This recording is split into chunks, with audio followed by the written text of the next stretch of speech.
발표하는 작품마다 베스트셀러, 누적 판매 부수 200만에 달하는 한국인이 사랑하는 소설가 정유정 작가님이십니다. 눈물이 글썽글썽해갖고 쳐다보니까 아셨던 것 같아요. 보면서 뭐라고 하냐면 꿈이란 거 잊지만 않으면 절대 포기를 안 한다. 그러니까 잊지 말라 너의 꿈을. 뭔가를 찾기 위해서 이렇게 하고 있는 것은 문제가 아니라고 생각해요. 어쨌든 한 걸음 나아가고 있는 것이라고 생각하고 용기를 좀 가졌으면 좋겠어요. 자기 인생에서.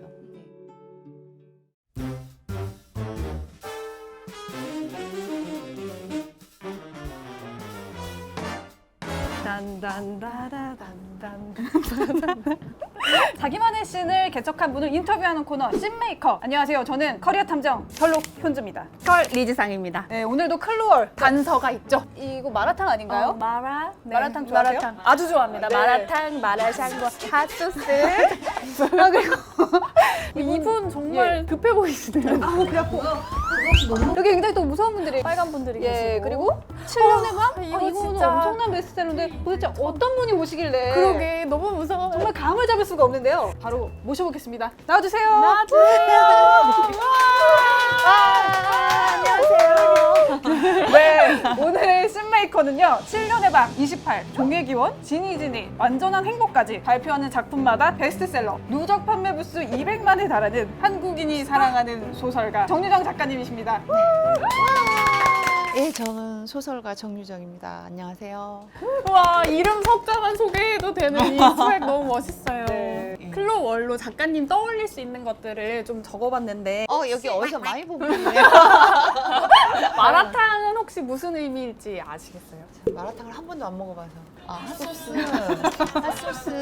피자에다 뿌려 먹는. 이미 본 내용임에도 마라탕처럼 자꾸 생각난다.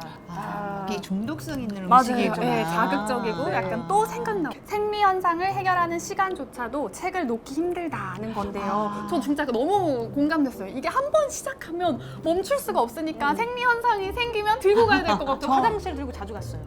그리고 되게 자주 가고 싶지 않아요? 작가님 책 읽으면 약간 서운해가지고 굉장히 강렬하고 또 한 번 열면 멈출 수 없는 그런 파워풀한 스토리텔링을 보여주고 계시는 정유정 작가님의 세계를 오늘 한번 하나하나 파헤쳐 보도록 하겠습니다. 무섭습니다. 첫 번째 챕터입니다. 씬메이커 정유정은 누구인가?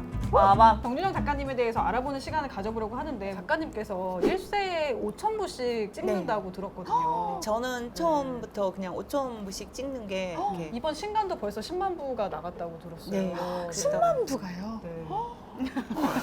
7년의 밤이 독일에 번역이 됐는데 2015 범죄소설 탑10에 들어갔더라고요. 종의기원 같은 경우는 22개국에 출간이 됐잖아요. K-스릴러를 알리고 정유정이라는 장르를 만든 씬메이커다라고 네. 저희는 이제 정의를 내려봤는데 그래서 메이커. 제가 이렇게 초대를 받았구나. 그렇죠. 네, 영광입니다. 씬메이커다라는 거에 대해서 어떻게 생각해요? 멋있는 말이에요.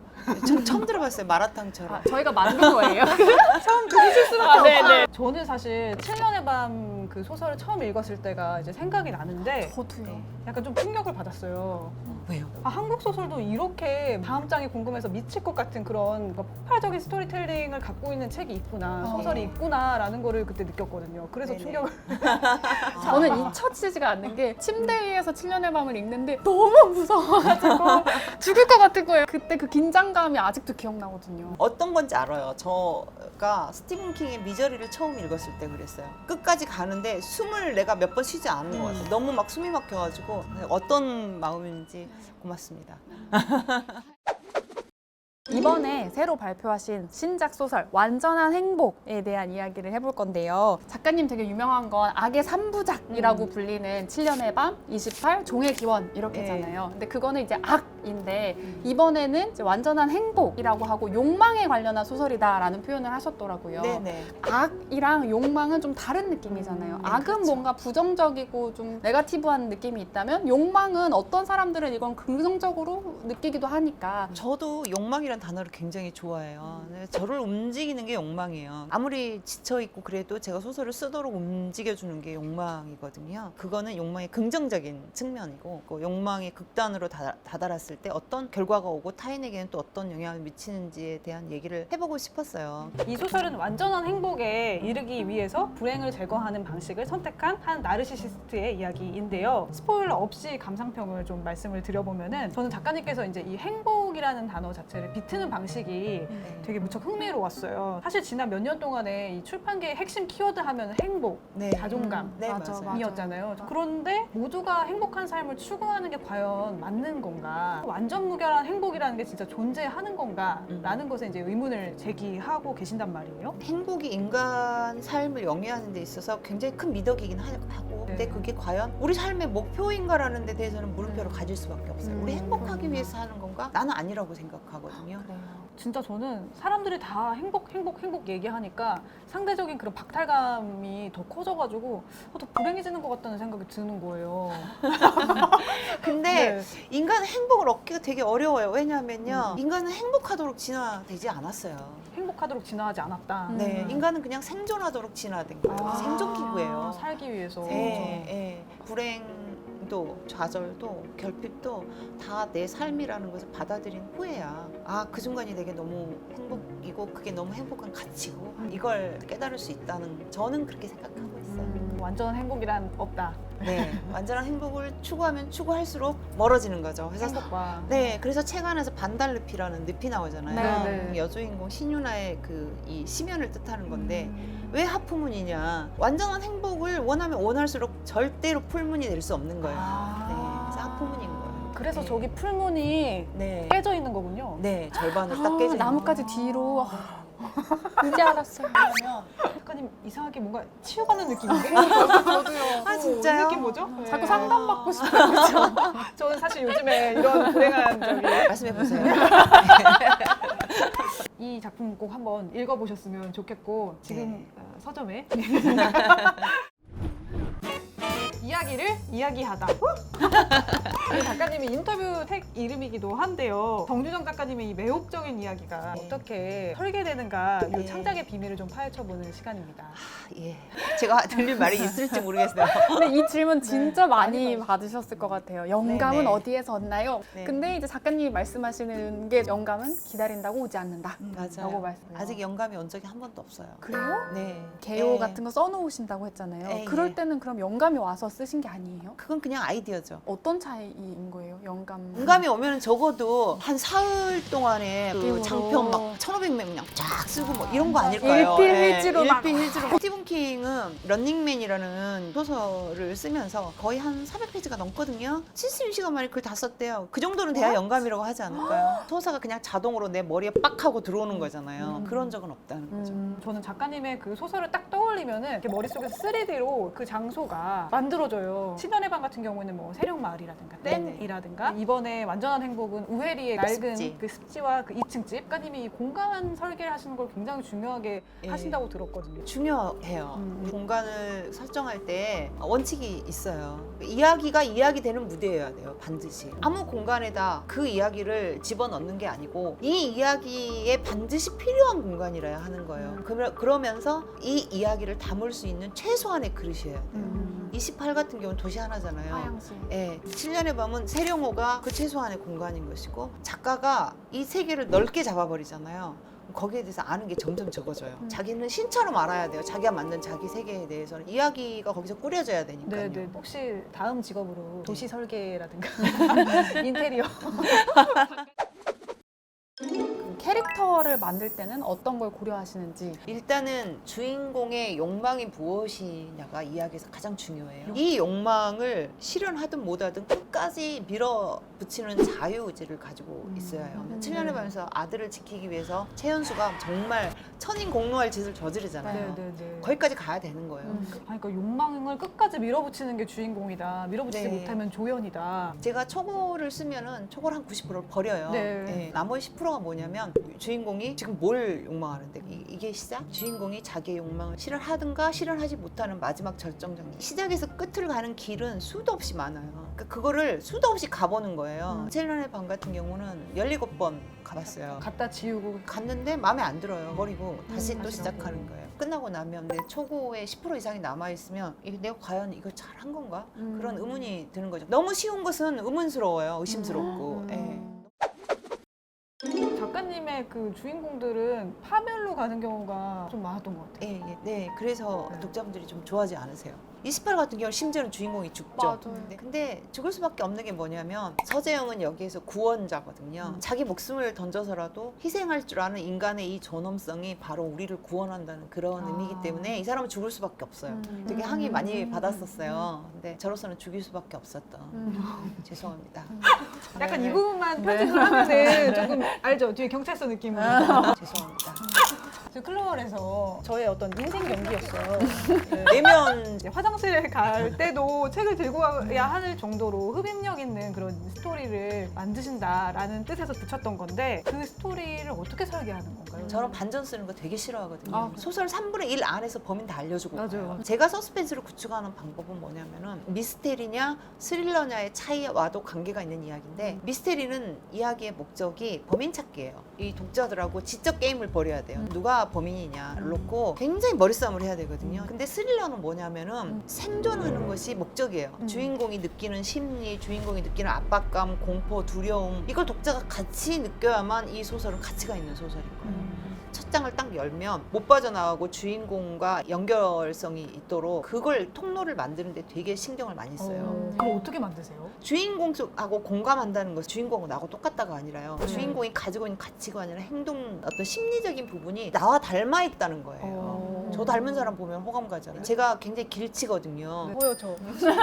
아우 반가워. 저는 이렇게 화장실 들어갔다 나올 때 길을 못 찾아요. 저는 좌우를 몰라요. 예. 아우 반가워. 그러니까 독자가 그런 거를 느끼는 거죠. 아. 그러면 그 사람을 쫓아가게 돼 있어요. 근데 사람마다 다 다르잖아요. 다르죠. 사람마다 다 다르지만 그 아주 보편적인 부분들이 있어요. 음. 소심하고 찌질하고 그러면서 섬세하고 네네네네. 여리고 상처 잘 다 받고 나잖아. 그치, 나의 모습이 그렇지. 있죠. 그렇잖아. 찌질한 어, 세상 그치. 찌질하거든. 어. 그런 사람이 되게 주인공으로서 저는 선호해요. 이렇게 만들어내기가 좋아요. 이입이 딱 되면 이제 그 다음부터는 끌고 가는 거죠, 이야기를. 작가님께서 이제 그동안 줄곧 인간 본성의 어떤 어두운 부분 또 이에 저항하는 인간의 자유의지에 대해서 찾아오셨잖아요. 인간에 대해서 그 심연을 탐구해 오신 건데 좀 찾으셨어요? 인간이란 어떤 동물인가? 그걸 찾았다면 제가 세계적인 정신의 지도자, 멘토가 되지 않았을까요? 문학이라는 것은 인간을 총체적으로 규명하는 작업이라고 생각하거든요. 인간은 알 수 없는 존재예요. 그리고 되게 슬픈 존재예요. 극과 극의 모순적인 감정도 다 한꺼번에 담을 수 있는 존재더라고요. 이것만 알았지 인간이 어떤 모양이다인지는 아직까지 잘 모르겠어요.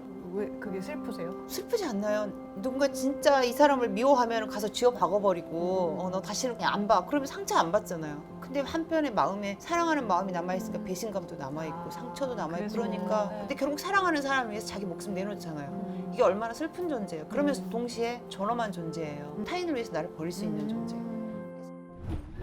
이제 마지막 챕터인데 작가님의 직업으로서의 어떤 소설가에 대한 이야기를 한번 좀 여쭤보고 싶은데요. 네. 작가님께서 40대 네, 데뷔를 네. 하셨고요. 보통은 이제 20대나 30대 신춘문예로 등단하는 경우가 많아가지고 네, 네, 맞아요. 비교적 좀 늦게 데뷔를 하신 편인데 첫 번째 직업이 작가는 아니셨잖아요. 간호사셨고 네, 그다음에 심평원에서 심사직 회사원으로 근무했죠. 그러고 나서 작가로 데뷔를 하신 건데 어릴 때부터 작가라는 꿈을 갖고 계셨다고는 알았어요. 이 꿈을 어떻게 보면 포기할 수도 있었을 텐데 끝까지 가지고 가실 수 있었던 거? 원동력? 혹은 이유? 대학 시절에 스승님이 한 분 계셨는데요. 교양 국어를 가르치셨어요. 시험을 보는데 칠판에다 얼굴이라고 쓰더니 네. 백지를 다 나눠준 거예요. 네. 그 얼굴이라는 주제로 하고 싶은 걸 해보라고 그런 거예요. 근데 그때 제가 아마 앞뒤로 이제 글을 썼어요. 네. 소설이었던 걸로 어. 기억을 해요. 그 다음 한 일주일 있다가 저를 부르시더라고요. 교수님이? 예, 전과 할 생각이 없냐고 그러더라고요. 공과로? 예. 진짜요? 네. 소름이다. 아, 저도.